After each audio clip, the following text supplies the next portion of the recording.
Okay, so this is the Towers of Hanoi problem. You have to move those 4 blocks all the way to this leftmost one. And in particular, you got to have it so in the same order from smallest to largest on this leftmost block. And at any point, you can't have a larger block on a smaller block.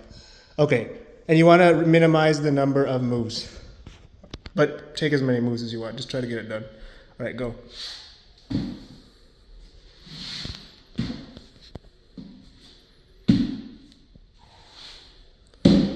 Nice.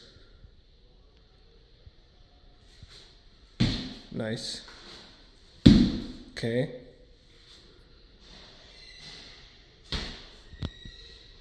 Yeah, okay, I failed. Wait. Try again.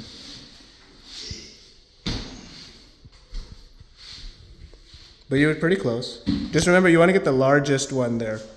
Like the largest has to be at the bottom of the leftmost one. So think about how to get that. I'll put this here.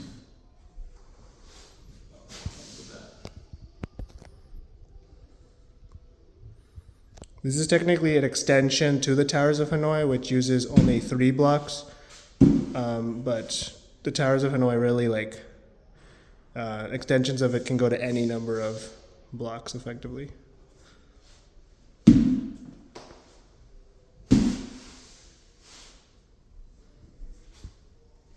Cool.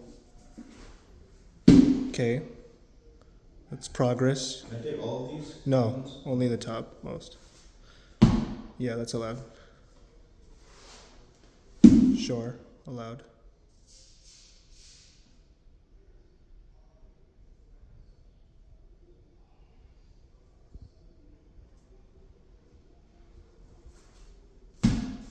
Okay.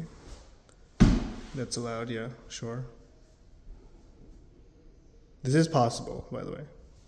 I didn't give you an Right. impossible task. I don't know the solution because I haven't run the algorithm, but basically in computer science, what's like commonly taught as a solution is a recursive algorithm, which basically allows you to not really write the algorithm, the exact algorithm that solves the problem. Instead, you kind of write a recursive algorithm which effectively solves the problem, so you makes it easy to think about. Okay.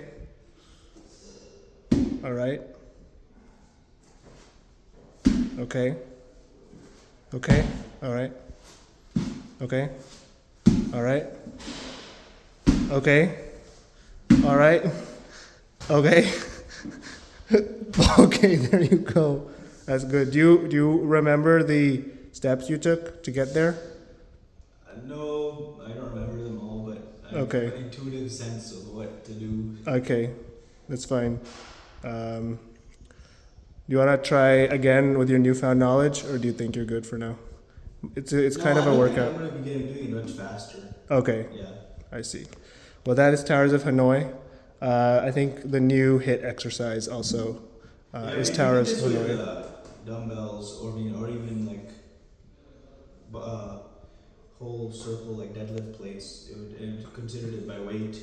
Yes, It would be pretty hard. pretty hard. And standing you do it. Yes. And then there's actually a reason to minimize the number of motions because then you can do it easier effectively. Sure. Okay, that's it. Okay, so let me explain how to think about this problem in an easy to understand fashion, which basically gives you the essence of what the recursive algorithm is.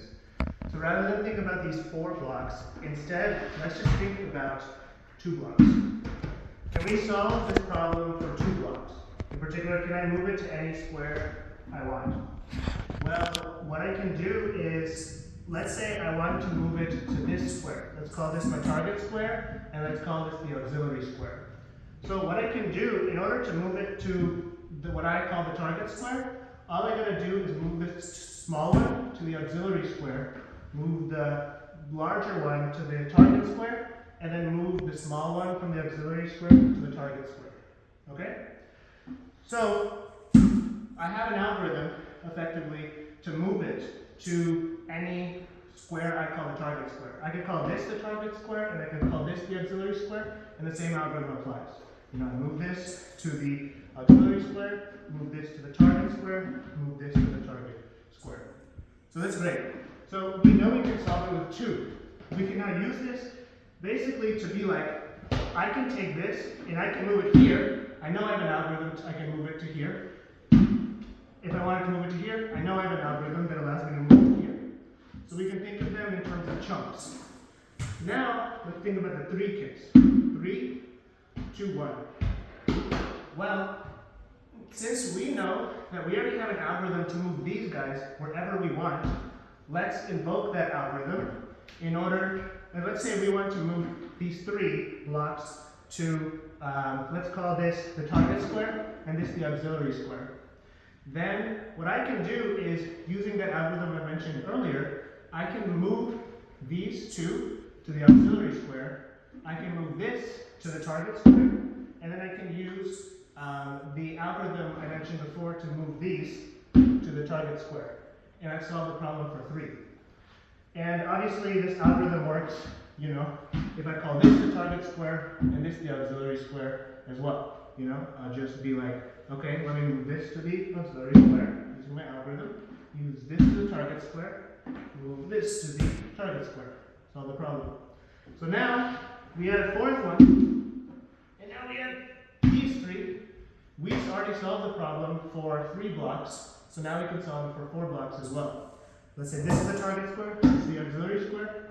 I can take these 3 blocks using the new algorithm I mentioned. We can move these to the auxiliary square, move this to the target square, and then move this to the auxiliary square, target square.